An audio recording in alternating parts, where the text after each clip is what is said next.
Yeah, with my age. Aw. Well, now I feel ready to go.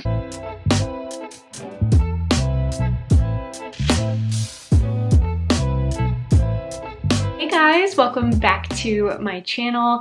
My name is Tess if you don't know me already, and I wanted to kick off a little vlog slash video because it's a very special day. I am actually going to get a facial. There's no better feeling than having a facial on the calendar, let's be honest. I just look forward to it so much. I don't know if you guys are like that too, but I just really love facials, obviously, and that's why I'm a part of this industry. And I think it's so important even for professionals to go get treatments themselves.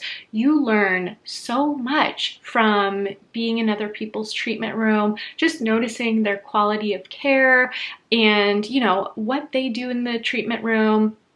Everyone has a different style, technique, or things they focus on, and I always learn something from a facial. So highly encourage it. It's not that I couldn't give myself a facial, but it's so important to just be reminded of that process and what it feels like to be in somebody else's care. So I like to do them monthly to even just remind myself of how my clients feel when they're coming to me with their skin concerns. Even though my practice is all virtual, but it's still about giving people an experience and giving them a safe space where they feel heard and listened to. And Michele is probably one of the best people to learn from. You guys are probably familiar with her name because I'm always shouting out Michele on Instagram as well as my podcast. She's been on for quite a few episodes. So if you're looking to learn from a aesthetics professional, especially one who has such a high level of knowledge, Michele is definitely an exceptional educational resource. She's also Cedesco certified, and she's a little bit of a medical background too and works with a doctor. So very high level stuff. I usually have to watch her courses back a second time, being completely honest, because she does get so detailed and into the science. She explains everything very much in an easy way to digest, but it is, again, just high level stuff. So I like to watch stuff back and just try to absorb the info and really take in all that she has to say. She's absolutely incredible. I haven't seen her for a facial probably since I was in estie school. I used to see her a lot then because the school was nearby. But we have just been talking over email, and she said I should come in for a treatment and we could do a little collaboration video and just, you know, show her whole process. And I know a lot of you are always asking to see more facials and see more about the consultation process. So that's what I am going to show you guys today. I'm going to bring you along and show you as much of the process as we can. We're not sure if we're going to do a signature facial or microneedling yet, so TBA, but you guys will see when you get there. And if you haven't met Michele, you're just gonna love her. She is just the sweetest. I feel like she's almost like a mother figure to me, like in this industry. It's so important, especially when you're new, to have a professional that you can look to for advice or as a mentor. So I really can't imagine, you know, who I'd be in this industry without Michele and those classes that I took, those outside advanced classes that I took with her pretty much, I'd say, mid-semester in estie school. I started seeking out more advanced knowledge and going to her school. She offers a ton of different types of courses. She has hands-on courses. She has virtual online courses. So everything from manual lymphatic drainage to learning about ingredients online, if that's something you want to better understand. Every class I've taken from her has been exceptional. She's not paying me to say this. I just really adore her, and I'm so thankful for her. And I want you guys to have the same access to those great resources that I have had. So happy to share them with you. So I am going to get my day started, and then we're going to head over to Marin where Michele is, and I will see you guys when I get there. Okay, so we are going to go ahead and analyze your skin first, right? So let me just go ahead and sanitize my hands. We're going to do some microneedling, right? Yes, I'm so excited. And also the blue LED. Yes. Microneedling and blue LED together, and the texture is, awesome. But we're going to retexturize the skin and also, help improve blood circulation. And then with the blue LED, it's very germicidal. It's also very anti-inflammatory.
And as I'm cleansing, I'm feeling your skin.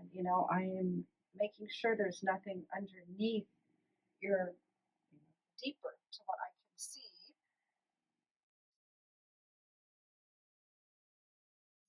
We've done the cleansing, which is great. So the next step, of course, would be exfoliation. And before we get to exfoliation, we'll just go ahead and talk a little bit about your skin. So let me ask you this. When you wake up in the morning, are you ever oily? Do you ever feel oily? So the only time I feel oily is maybe middle to end of the day when it's been a warmer day. Then I might notice some buildup just in my T-zone. My forehead is where I do notice larger pores, and they're minimized now, but they can get more enlarged. Especially when they're congested, right? When they're congested, the oil, the sebum tends to stretch the follicle a little bit. Exactly. From here down, I'm more dry though. Okay, so just kind of in the lower portion of the face, below the nose area, the jawline area. Yes. How about like you said, your main goal then with your skin is just to have balanced skin, right? Retexturize a little bit where you had maybe some breakouts when you were younger, and also prevent, right? Or I should say, slow down the hands of time. Yeah. Not prevent aging. We can't do that entirely, but we can slow down the hands of time. Sure. Okay. Put it on your chest here so that I can see it. I know that her skin is combination, right? It mostly gets oily from the, just from the nose up in the evening time, and not so much all day long. We also know that most of the time your skin tends to be a little bit more on the drier side. When I look at your follicle size, though, Tess, I see that your follicles are not overly enlarged. So I know that your skin is not extremely, extremely oily. If your follicles were very, very large, almost like an orange peel effect, and you had sort of that shine to your skin and a lot of congestion, we would say, okay, you're oily. Especially if during the day you need to blot as well. But you just have these certain areas that we want to be, kind of keep an eye on. You might have more congestion there. We can do extractions in those areas as well. So let's go through the skin analysis form here. I had you fill out some of the medical history part of it and contraindications. You don't really have contraindications, right? You don't have anything that would prevent us from using today the modalities like microneedling or blue LED. Nope. Okay, so some contraindications would be as far as microneedling. If you had acne, active acne, right. If you had, a great deal of eczema, broken skin, inflamed skin, rosacea, a lot of redness, inflammation, so you don't have any of that. Also, of course, for estheticians, they need to make sure that their state board allows them to do microneedling within the scope of your practice. So I'm going to look through at your face, right? Usually utilizing a magnification. It's hard. I don't want to block anything right now, but using a magnification, either a magnification light, or if you have magnification glasses with a little light at the end of it, that would be great. And you want to go through the entire face, kind of stretching the skin as you go, and just looking really closely here to see what we can see. She says that she's oily in certain areas, and we want the skin to kind of show that by the follicle size being a little bit larger in those areas and a little bit smaller in areas that you're a little more, dry, more on the dry side. I can see this little sebaceous cyst here starting to pop up. I also feel the texture. Your texture feels very smooth. I'm not seeing a lot of comedone, so I'm not seeing a lot of blackheads here. Maybe a little bit around the nose area. A few blackheads around the nose area. This is really common to have blackheads around the nose area because the follicles are deeper. The skin on the nose usually secretes more oil, so most people do have some of that solidified oil, right, that we call comedones around the nose area. Your forehead is pretty clear. It feels. I got some close comedones out of it. Oh. So you can see my PIE from those extractions. Okay, post-inflammatory erythema a little bit, yes. Hopefully that will go down soon. Yes, it should. But that area does get pretty clogged, Michele. It does, and on a regular basis. You're doing a good job cleaning it. You're an esthetician, so just the analyzation is so important, because if you start doing a facial and you don't have that analyzation down, and you don't really have a really good understanding of your client's skin type and condition, it's almost like a doctor, right, that doesn't diagnose a condition correctly. Everything you do after that point, you're not going to be able to treat it properly or have the correct modality or the correct ingredients and products. Same with the doctor, right? If they diagnose it incorrectly, most of them don't, but if they did, then the treatment wouldn't match up. What I usually do is I usually take a finger and just kind of push up on the side like this. If you see a lot of horizontal lines that aren't there when you release, they're probably a little dehydrated. If you push up on the side here and there are just a few, that's normal for most people. That's more, I would say normal as far as hydration. If there are no lines at all, then they're probably fairly hydrated. So you have, dehydrated, which so many of us are, right? It's sometimes hard to drink enough water to really stay hydrated, and then also not just the water, but water with electrolytes to help kind of balance it within the body itself. So that's really important. And again, using ingredients like ceramides, and I know hyaluronic acid is a big one. The only thing I find too with hyaluronic acid and a lot of estheticians is you have to keep in mind that the epidermis, right? The epidermis is mostly oil loving. Right? The dermis is mostly water loving, but the epidermis is mostly oil loving. So if you use hyaluronic acid on the skin, well, oil and water are not miscible, right? They don't mix. So, the hyaluronic acid will sit on the surface of the skin and collect water and moisture from the air and be topically hydrating, but not really deeply hydrating unless you can find the hyaluronic acid ingredient in a little liposome form. Little liposomal delivery system that will take a deep dive deeper into the epidermis and then deliver its content deeper into the epidermis. So it does help to hydrate hyaluronic acid topically, but also looking for maybe the hyaluronic acid in a liposomal delivery system. Ceramides are very soothing, right? Very, very balancing.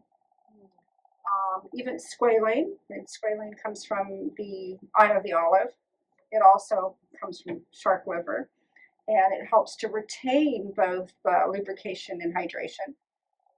So I would say that you're pretty normal, Tessa. Yeah. You're not severely dehydrated. You have a few of those horizontal lines, Yeah. but not a great deal. Would you agree? Yes, and I think what's interesting is asking clients about medication because I take thyroid medication and that is notoriously very dehydrating. So I drink a ton of water. I'm always going to the bathroom. I'm always filling up my Brita, but I have to really just fight to get To enough stay hydration. hydrated, Yeah. right? And the same with me. I Thirsty. take thyroid medication too, Yeah. and it does dehydrate you. Sure. For clients who take diuretics, that's very dehydrating. You definitely want a list of medications, and if you don't have a really good understanding of how the medications work on the body and what they potentially do to the skin, then it's always a good idea to maybe do a little research. If you're working with a doctor, you can ask the doctor how this affects the skin.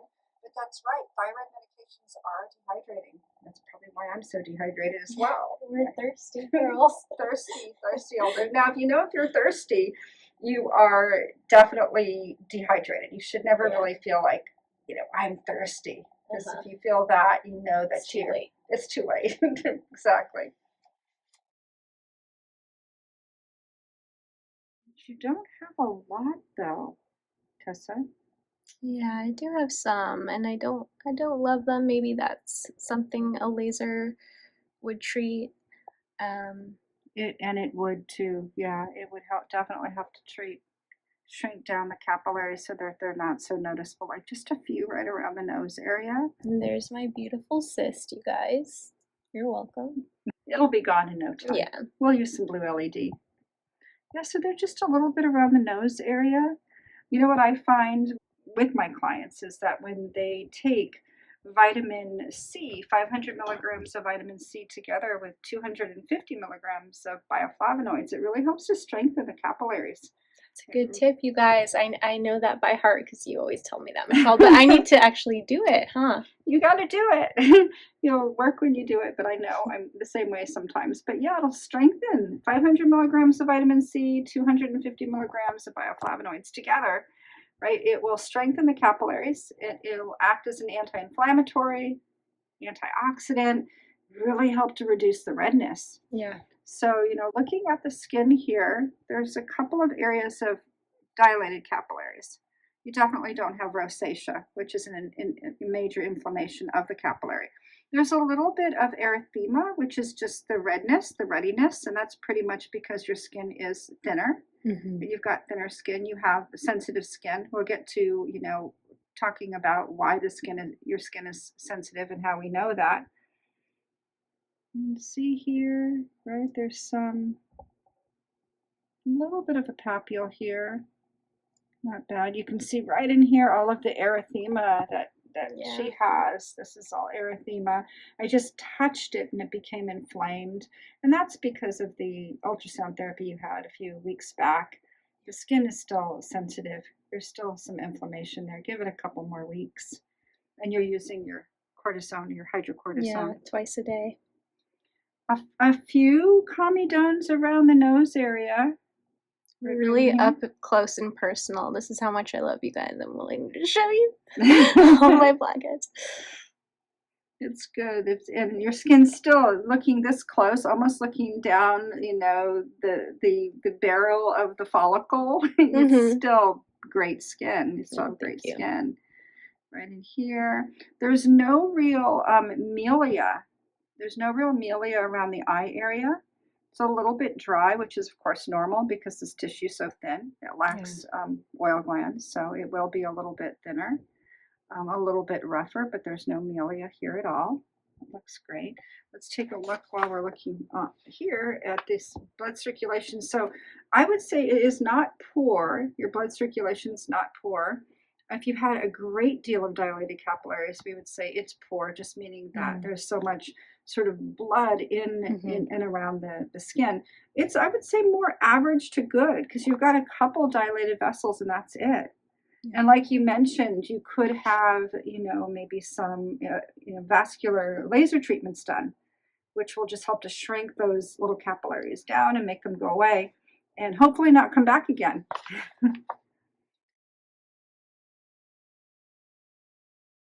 muscle-wise. So we're going to do a little pulling over here like this. It's actually great.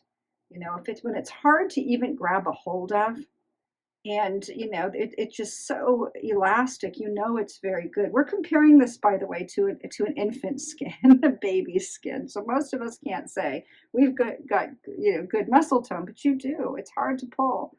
If you can pull but it snaps back pretty quickly, it's fair. And if you can pull and it just takes its time kind of regaining elasticity, then we would say it's, you know, it's poor. I would say it's good. I'll take it. And the same with your skin elasticity. Give it a little push like this. There's not much. You can see there's really no crepiness.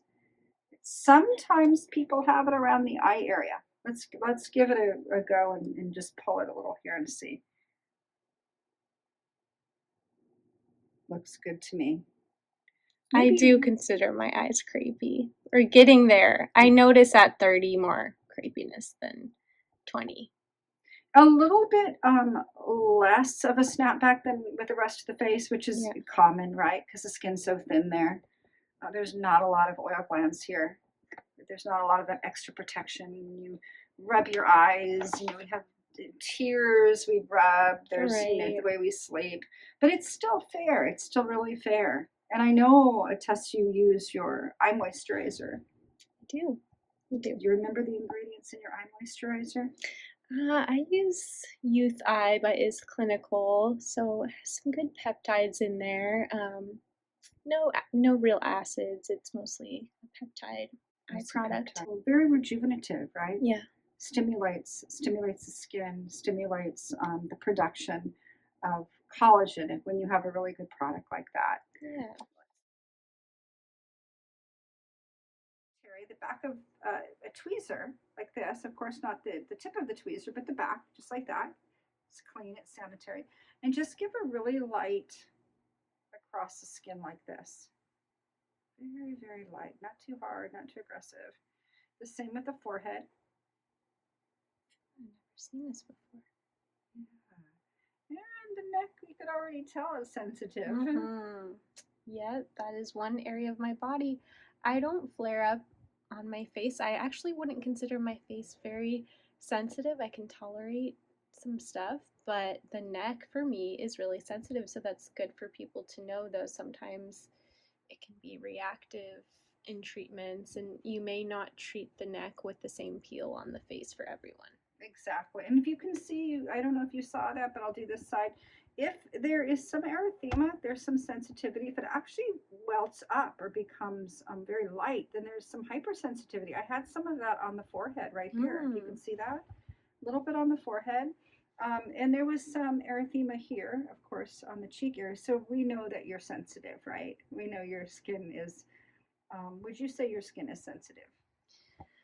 You know, now it is stronger. I can tolerate retinoids and acids. I'm not the person who's frequently trying things and feeling like my skin is burning, but for example, my forehead, since I do treat it with more acids, retinoids, benzoyl peroxide, right now it could be more sensitive. A little bit more on the sensitive side. It's very thin, almost like paper thin. Yeah. And you've got some of, you know, some cuprose, and there's erythema. So I would say in that case, as far as vascular wise, you're a little sensitive.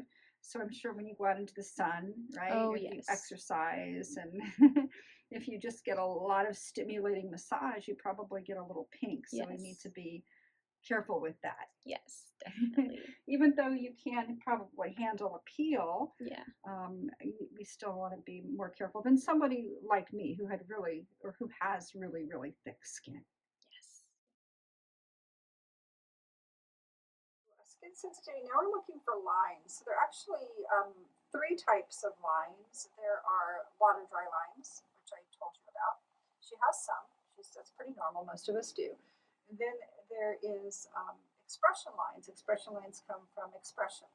One true way to find out if she has expression lines is just have her make faces. And whichever lines come from these faces, you know, are expression lines. And then there are rhytides. Rhytides are true wrinkles. I know, Tess, you don't have any true wrinkles for sure. Not at this point. No, not at all. But I'm going to have you make some faces. So go ahead and smile and relax. Not really. Nasolabial folds, not really. Smile again. Relax. There's some crows, very, very mild crows. Very, very mild, but the skin here is thin. Elevate your eyebrows. Not really. No. Botox. Okay. It's 25, so Okay. I was going to say, well, it's doing its job. It's doing what it should do. It is doing its job. It's relaxing that muscle, right, so that your lines, you don't have any on your forehead. Good job. Thank you, Dr. Austin. Good job. Looks great. And I know when you tilt your head down, you did have the Langer's lines. They're called Langer's lines from creases, like when you do this and you've got the lines in here. Langer's lines. So now the easiest lines to treat for estheticians anyhow would be, I want to say the easiest, but rhytides are easier to treat than expression lines. You know, without Botox or neuromodulator, they just get deeper and deeper. There is an ingredient called hexapeptide. I'm sure you've talked to them about hexapeptide. No, I haven't. Oh, it's all you. Yeah, and that's why when we talk next week on your podcast, we're going to talk a lot about ingredients. Yes, they keep asking.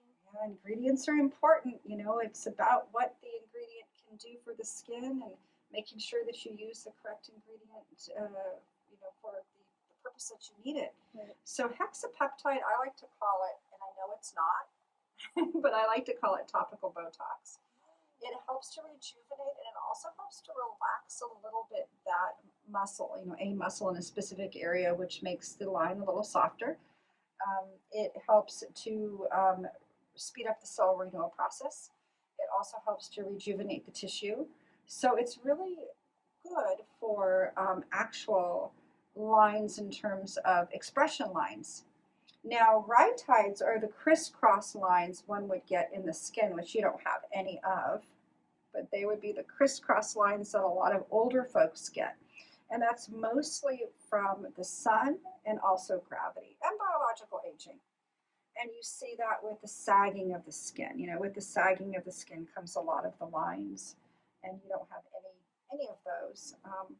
Tightening modalities, right, like you use, like the Ulthera, radio frequency, even microcurrent, will help with the actual rhytides, with the actual wrinkles.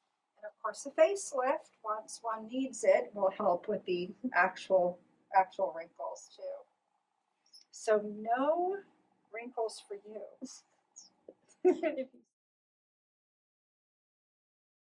So Fitzpatrick type is based on photosensitivity, how sensitive you are or your client is to the sun.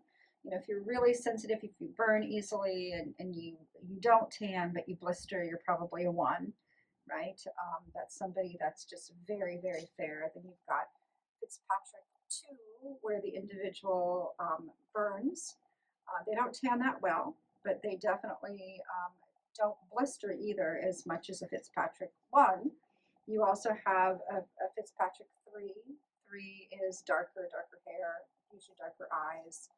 Maybe someone from Western Europe, you know, usually burns the first sun of the season and then tans gradually.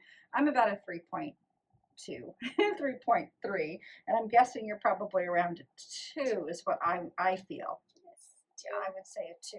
You have to kind of talk to your client about it. You know, how quickly do you turn pink? What is your erythema time? Do you burn? Do you tan? Now, a 4 would be somebody maybe with more of, you know, Latin skin, a little bit darker, could be darker Asian, or maybe someone mixed. They wouldn't burn very easily, would be rare, and they would always become nice and tan. And then you have someone who's a 5. That could be someone who maybe has darker Latin skin, much darker Asian skin, maybe even Middle Eastern, or someone who has lighter African skin. And then 6 is usually very dark skin, right? Never ever burns, always tans, doesn't blister, usually African skin. And so, you know, you want to gauge that because it's really important, right, to have an understanding so you can educate your client about sunblock and how careful they need to be with their skin as far as the sun is concerned.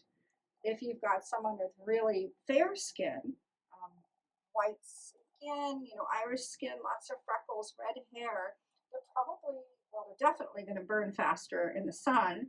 They have a greater chance of aging faster, and also the potential, for skin cancer like basal cell and squamous cell in the future. So these are things that we want to keep in mind. But Tess, you are a 2. True too. Yep. And I don't tan for that reason. You never go into the and we know your goal today is your goal is for smoother skin, retexturized skin. Just to recap, hydrated skin, right? Slow down the hands of time, which is probably for all of us. So we're going to go into the microneedling. We'll probably do the microneedling first. If you're going to do microneedling, you definitely don't want to do a massage first. Now we can massage your décolleté, which we probably will do for relaxation, but not the facial area. And we'll then follow it up with some LED. We can either go with red LED or we can go with blue LED, depending upon what our goal is. Red LED, the wavelength is longer and the target is into the skin is deeper. It's able to activate fibroblasts with the transfer of energy, going from light energy into cellular energy, and then the triggering of the fibroblasts as it makes its way through the little mitochondria, which is the powerhouse of the cell, to help synthesize ATP. We could also use the blue LED if we had a lot of sensitivity or we had some breakouts and some acne. The blue LED is a shorter nanometer. Excuse me. Its target, though, is different. It resonates with a little teeny tiny color molecule in the bacteria. That's the blue LED. Resonates with a little teeny tiny color molecule in the bacteria called a porphyrin. And the porphyrin absorbs it and does something very interesting. It actually releases oxygen. And when it releases oxygen, the oxygen helps to destroy and slow down the pathogen, right? Propioni and certain types of staph bacteria. So I think depending upon your goal, if you're really sensitive afterwards, we might go with blue. I think red is, I know you're always looking for anti-aging, so red would be helpful as well. We could even do both for her today. Yeah, 10 minutes of one and then 10 minutes of the other. A lot of it depends upon how strong the LED modality is, right? How many joules it has per square centimeter. If it has a great deal of energy, we don't have to leave it on too long. If it has a minimal amount of energy, we'll have to leave it on longer. But with our machine, we can get both the blue and the red in with like 20 minutes. All right. What do you think? Beautiful to me. We've gone over how to have a successful consultation. Anything you think we've missed that's really important? I think really sitting down with your client and gaining knowledge as to what they want, what their goals are, and to formulate a plan for them, right? What we're going to do today, what are we going to do next time, possibly within the next 6 months. And sometimes those plans you have to tweak depending upon your client and what's happening, what's going on. But to have a plan is really important. To set expectations, right? Manage expectations. I'm sure you talk about this a lot. Because it's nothing worse than telling your client, you're going to do A, B, C, or D, and then it not happening. But setting expectations is important, and letting them know not everyone is going to have the same, exact same reaction to a product or a modality. It'll be a little different depending on the person. They have to have patience, right? Especially if you're treating something like acne. It takes time. Oh, yeah. And it might be going wonderfully in one direction, and then sometimes it just kind of goes off. That can happen depending upon what's going on systemically in your body and outside. But yeah, I think doing a really good, thorough analysis to begin with. So now we can, and we've got your input. Yeah. Right? The patient, the client's input. And now we know what treatment we're going to go with, and we'll do that here in just a second. All right.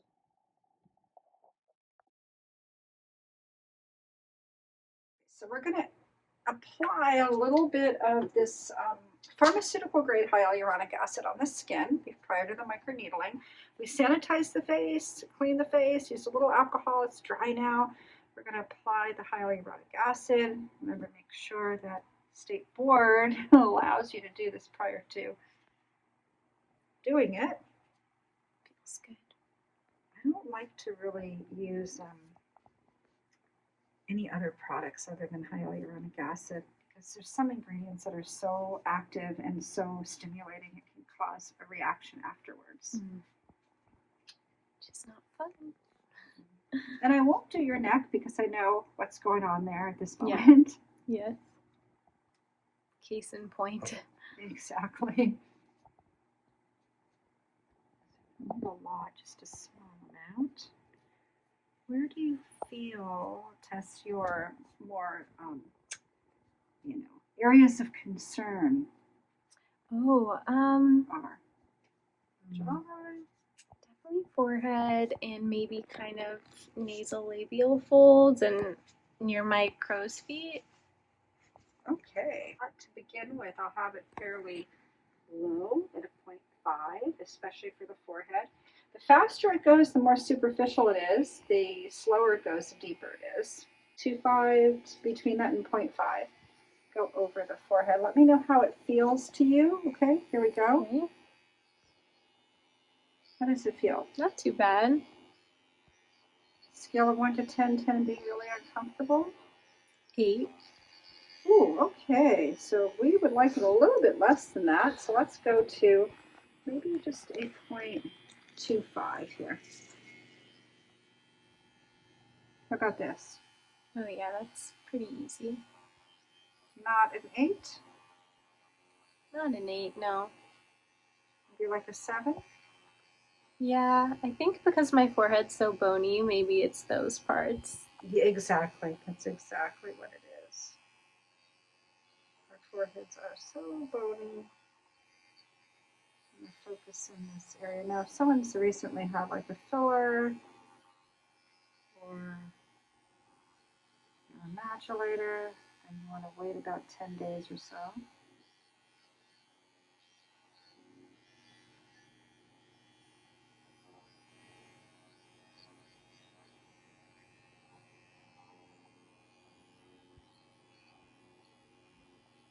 How are you doing there, Tess? Totally fine. My eyes were watering, but it's just don't worry about it. Sure? Yeah, no, right now I feel totally fine. Okay, we won't go over the forehead too much. We're going to give it a break just here for a minute and do a little bit on the temporalis area. We don't want to go into the tear trough. Scale again, 1 to 10. Where are you? 3. Okay. So even this, so this is at a 0.5.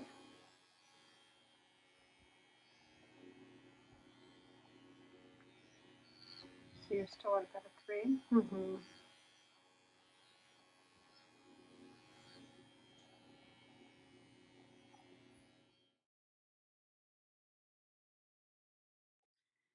All right, that is the end of our treatment.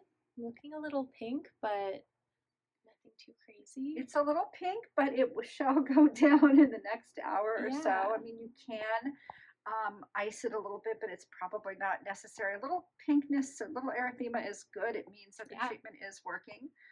And next time we can potentially go a little bit deeper, and you can, keep me posted as to how you're doing in the next couple of days, and let me know how it works out for you. And let's do another one next month. Yes, sounds good. Thank you guys for watching. Thank you. Bye.